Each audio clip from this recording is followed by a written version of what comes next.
go. All right, we're here at the Homeschool Convention in Florida talking about great books you need to be reading. Obviously, everything Wallbuilders puts out, and we put out as well. But others are doing great books as well. Tell us about the new book. The book's called Consent to the Governed. I did a deep dive. I wonder where that phrase came from. I know. It sounds familiar. Deriving their just power. Just power. Yeah. Yes. So any just power they get from us, consent to the government. I'm sorry. Go ahead. That's all right. So I did a deep dive in the word accountability. Is there such a thing as accountability in government? We've all been trained to think that we have to wait for the next election and maybe we'll change things around, but we keep voting for people, sending them to D.C., and they keep voting our rights away. It's not supposed to happen. Yeah. So in my travels, someone said, hey, when's the last time you read the Fifth Amendment? I did a deep dive on how the grand jury used to operate and should operate, Really? and I found the most powerful word in the Constitution is the word presentment. Prior to the research, I had no idea that word was there or what it meant. And the grand jury is supposed to be a very independent body outside of our branch of government.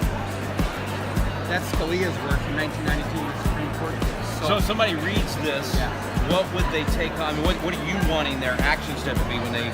Well, I want them to, if they get selected for jury duty, I want them to understand the power that they have. Which means get selected. Don't Yes. make an excuse to get out of jury duty. It's just like any other service. We need good people on juries. Go ahead. Absolutely, but to understand that they're not a puppet of the prosecutor. That most people think that, well, a prosecutor can indict a ham sandwich because they control everything. Yeah. But they're not supposed to. That's right. They have much more independence. And That grand jury's kind of a stopgap. It's a protection, right? It's a buffer between it's a buffer or referee between the government and the people. That's a direct quote from Scalia in 1992.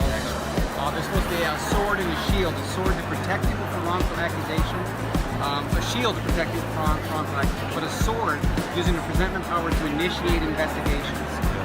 In the Florida Grand Jury Handbook today, there's a whole paragraph on how they can audit our local government, bring any government bureaucrat before them to testify about their operation, but nobody knows this. I accumulated a lot of research, Supreme Court cases, old textbooks going back to Magna Carta. Did you get questions on your radio? I mean, what made you decide to dive into that area?